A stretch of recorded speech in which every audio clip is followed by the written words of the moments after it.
If a novel set during a fictional plague in the final days of the Ottoman Empire might once have felt remote or speculative, events of the past few years have certainly changed that. And indeed, in the hands of Nobel Prize-winning author Orhan Pamuk, it turns out not only to be incredibly timely, but also evocative across many themes.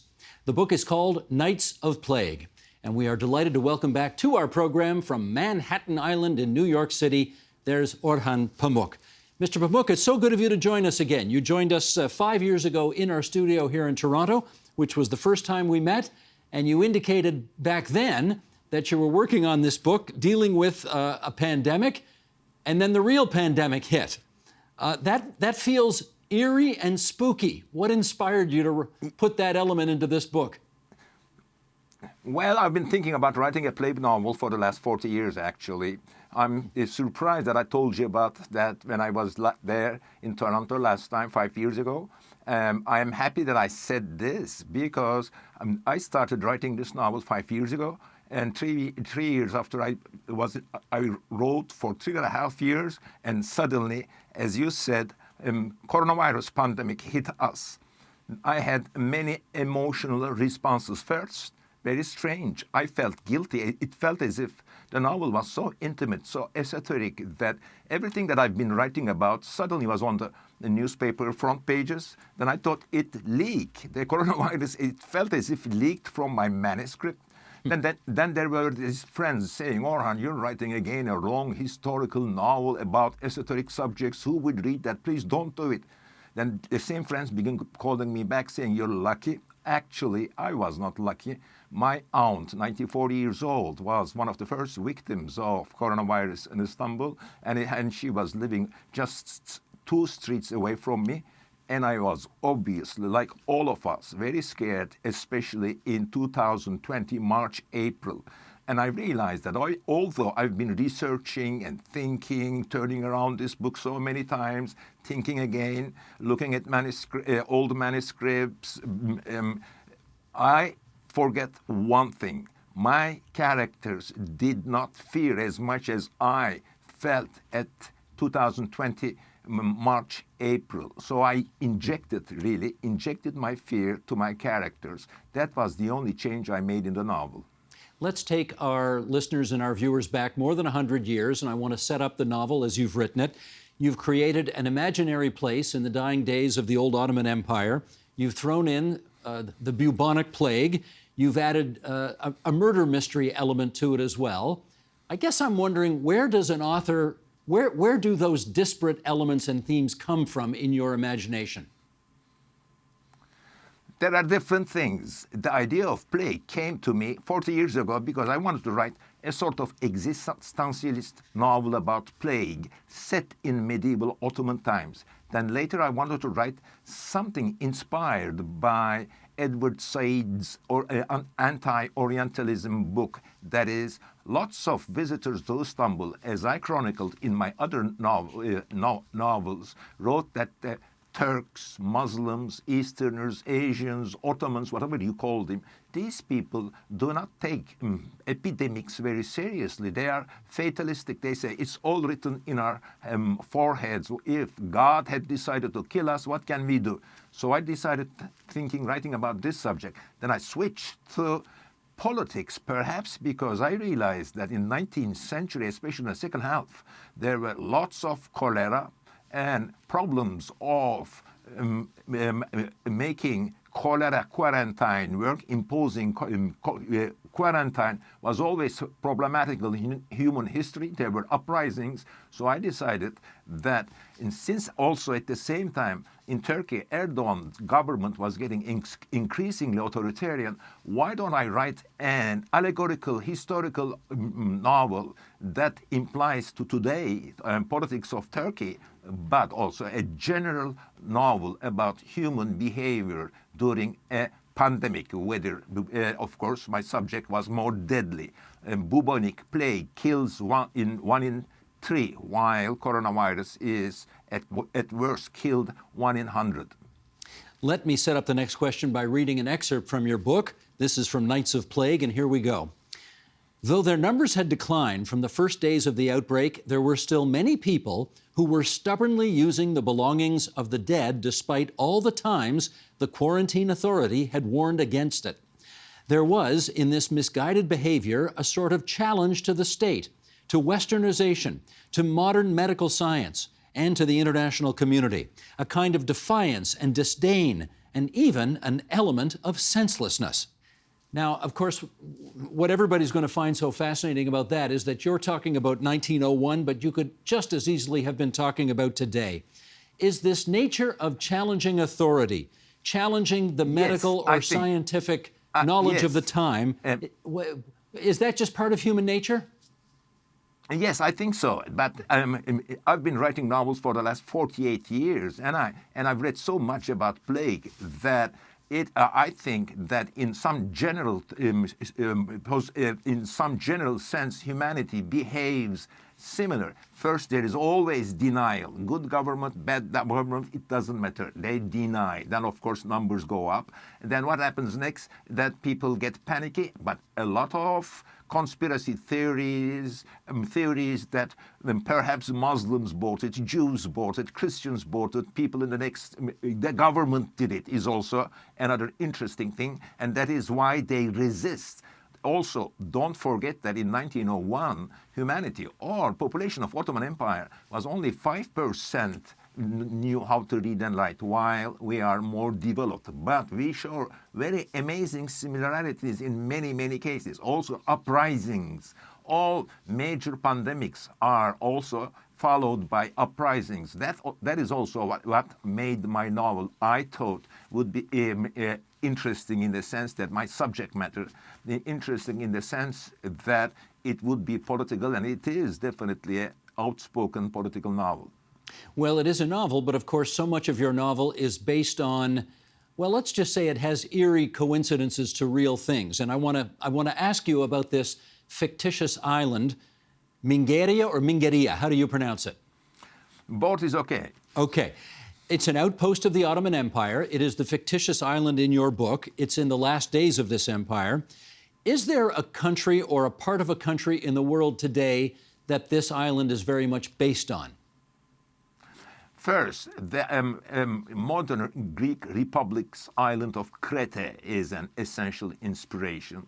Then there is the small island, Castellarizo, or in Turkish, Maze, which is right across half a mile away from Republic of Turkey, where for quite a long time, in the month of May, I went and wrote my novels, and I used to see half a mile away a Greek island, and it also happens to be the most eastern place of modern Turkey, modern Greek Republic. And each summer I go to Princess Islands, 2 hours away from Istanbul, and lots of little details. The feeling of being isolated in an island is also based on that island, which used to have horse-drawn carriages till 2 years ago. So yes, there are 3 models for my islands. I love islands. I like the feeling of isolation. But this time I choose, this is a political novel. My Snow was also a political novel set in a real northern eastern town of Kars in Turkey.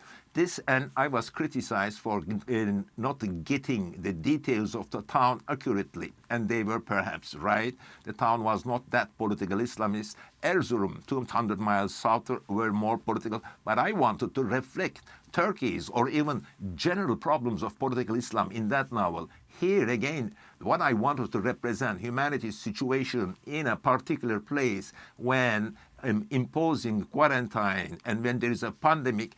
I didn't want to argue with anyone. Oh, you got the history of Crete wrong. You got the history of this island wrong. I then invented an ideal island, not in Thomas More's utopia sense, because this would be a dystopian island, but I invented my island with joy because of just for the pleasures of my imagination. Well, let's do another question on whether your fictitious island really represents something terribly real. I'm going to suggest it does, because in your story, the governor of this island, Mingeria, thinks that if he calls a quarantine, all of the warring factions on this island are going to come together and do what's best for the common good of everybody. Now, you know human nature. How logical is it to assume that can possibly happen in reality? Well, okay, then human reality is that we always deceive ourselves. Then also we are not living, they were not living in our times where we see everything on TV. Most of the rest of humanity watched the first months of the coronavirus pandemic listening to the governor of New York. While at that time, or if you read Daniel Defoe's The Journal of the Plague Year, humanity was clueless about pandemics then. They all thought, like Muslims too, they all thought that it's coming from God, and a governor doesn't, it's very natural that a governor or people or groups or various groups or who believe in different religions imagine situations. I thought this was a ripe ground situation for me to write an epic. In fact, this novel is also a sort of a panoramic epic of realistic, though, of Ottoman Empire in its decline and all these governors and pashas. I used to go to my maternal grandmother's home and I would see their pictures framed on the walls of her decaying old dusty house. Well, at 700 pages, almost 700 pages, it is definitely an epic story. And I want to do another layer of this story, the birth of this mythical island of yours, Mingeria. And in the midst of the plague, the island declares its independence. And here's what you write in the book. You say, the art of the novel is based on the craft of telling our own stories as if they belong to others, and of telling other people's stories as if they were our own. Which makes me think that the backbone of this book is really Orhan Pamuk's love of Turkey. Is that the foundation of this book? It is definitely true that my fascination with my country, it is also alludes to Turkey, but on the other hand, this is not limited to a Turkish story. It is the story of making of nations when big empires fell apart. This can be also a story of Albania. This can be a story of Iraq. This can be a story of Bulgaria, Greek, and I derive details from these local national stories too. It is not particularly hidden Turkish history. It is a general history / story of development, first invention, then development, foundation of new nations based on, here mostly language, but also geography, shared history, shared trauma. Then comes religion. Here, the nation does not have the same religion. Half of the island is Greek Orthodox, half of the island is Muslims, and perhaps the pandemic triggers a fight between them, and the Ottoman Empire, as it collapses, there is an attempt to form a new nation based on language. Germany is a nation based on language, while half of it is Orthodox, half of it is Catholic, half of it is Protestant. I hope you're not going to find this an offensive question, because we did talk a little bit about this when you were here 5 years ago. But I wonder why you love Turkey so much when there are clearly many elements in Turkey that do not love you. Okay, there may be many elements in my family who don't like me, too, but I like my family. There may be many elements in my school, and there were, who didn't like me, but I still remember with joy my school days. Just because the government body or hardline right-wingers or repressive people try to put me in jail doesn't mean that I will not love my country. Also, one loves one's country not because of whether one is free there or for political reasons. I love it because it's my language. I belong to it. I write its stories. I cannot think of any other life. I'm now happy, perhaps a bit more relaxed and freer here in New York teaching at Columbia. but I also count my days to go back to Turkey and join my friends and live my regular life. This is how we are all formed. There is always a love and hate relationship with one's family, and it's normal. And it's also, I feel privileged that I have this anger, or also I am the best-selling Turkish author. Also, there are people who love me, so I'm not hurt that much. I continue. I'll survive. Don't worry. You know, let me just put a button on that, as we say in an English colloquialism. You're not just the best-selling Turkish author now, you're the best-selling Turkish author ever. And I wonder if Yes. part of your comfort with your relationship with Turkey comes from the fact that a few months ago you turned 70 years old, you've entered a new decade in your life, and you're probably pretty pleased with where things are at with you. Is that fair to say? Yeah, but also I earned this respect, love, by writing books for 47 years, and it's okay. And I don't dramatize my situation. I'm well set with Turkey, but also don't forget, I continue to live in Turkey with bodyguards. I used to have 3, now I have 1, and it's all okay. Well, I do want to ask you about that, because I remember, again, last time you were here, we talked about charges that were laid against you, I think it was 15 years ago, and you have, with this book, Nights of Plague, once again been charged. Not charged, I'll correct. Okay. Not charged. There is an investigation, and There's a Crown attorney that's got it out for you. Yes, and then I was invited by the prosecutor, and I testify that the idea that I'm making fun of the founder of Kemal Atatürk, or also Turkish flag, is not true. I'm not that kind of person who would write a novel for 5 years just to crack a joke about that and make people angry.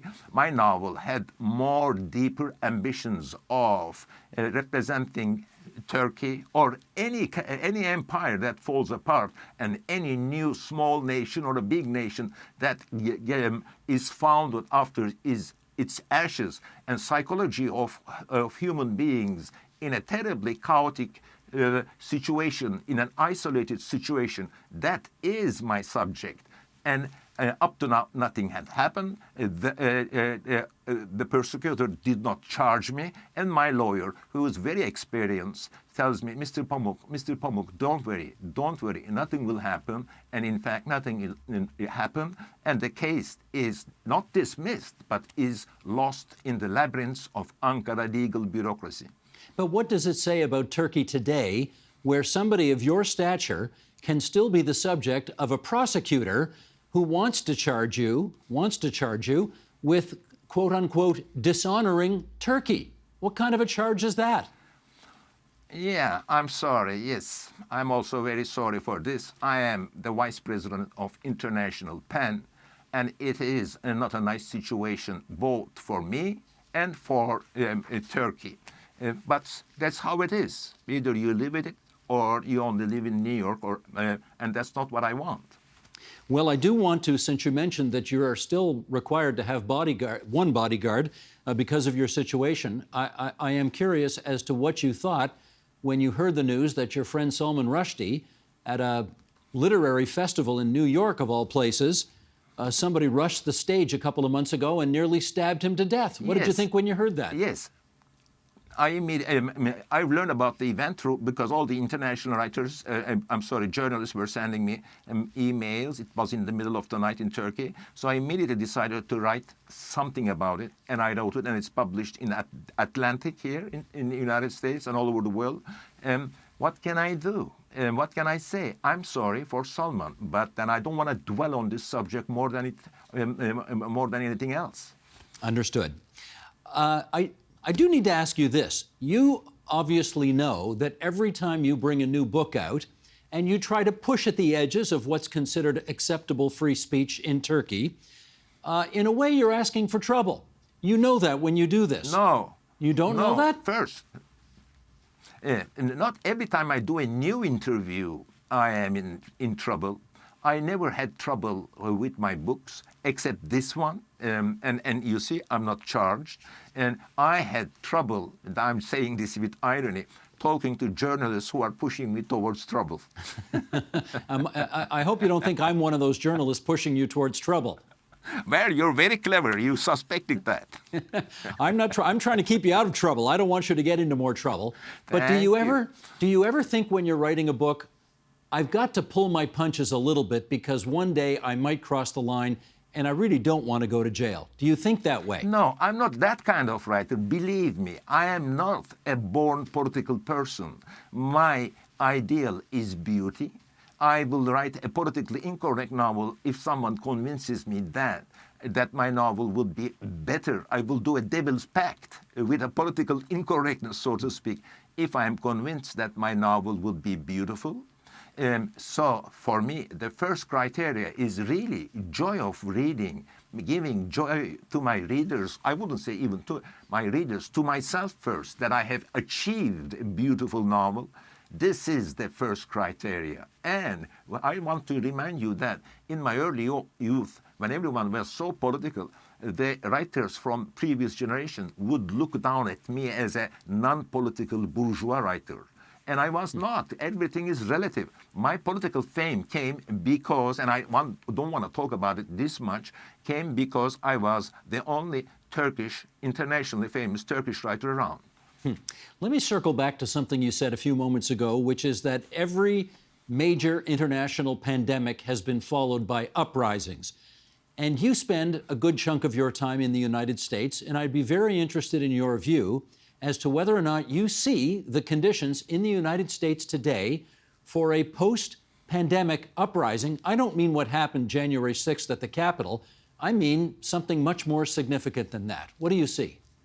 Look, historians will, of course, in future relate Black Lives Matter uprisings with pandemic too. Of course, the horrible state of blacks in the United States is the first important reason, but it happened during the pandemic. And I wrote about this, that they were implying in New York Times that there will be uprisings, but I don't want to go around saying, yeah, you see what more important, it happened. I want to circle back to the book again. And by that, this is your longest book. We mentioned a few moments ago that it's approaching 700 pages.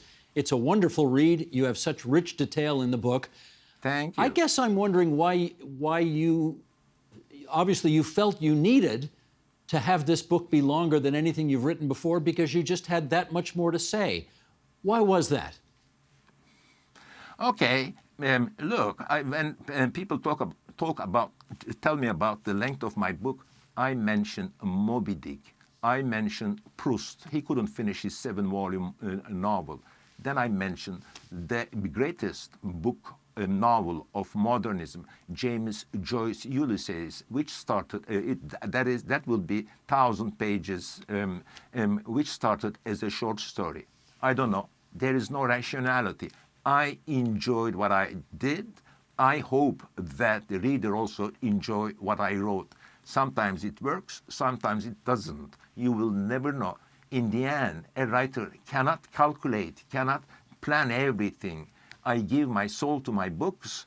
I talk to editors. We talk and discuss. I write and discuss. Finally, there is a book. I hope the readers decide. All right, one last question then about your native Turkey, and that is, again, since you were here 5 years ago, Turkey has obviously become a more illiberal place to live. It has become a more authoritarian, more repressive place. Yes, a more repressive place. And I wonder whether or not you are losing hope that your homeland will become the kind of country that in your heart you would love it to be. No, I'm not losing hope because although it's a repressive country, the popular poll stations, those companies that make polls are saying that Erdogan's votes are going down. I am happy about it. I don't think if there is a fair elections and this should happen constitutional in 10 months, Erdogan will be in power again. Unless something happens, he declares a war to some country or invents an excuse to cancel elections. But I am definitely sure that especially because of the poverty he imposed on people in the last 2 years, not because of human rights, but the Turkish people economically went down so dramatically, Erdogan will lose elections, and that makes me feel better, unfortunately. Well, what makes me feel better is that you make time for us and our program and our listeners and our viewers. Mr. Pamuk, we're very grateful to you for joining us tonight here on TVO. We are happy to remind people Nights of Plague is your latest. Thank you so much. Thank you so much. The Agenda with Steve Paikin is made possible through generous philanthropic contributions from viewers like you. Thank you for supporting TVO's journalism.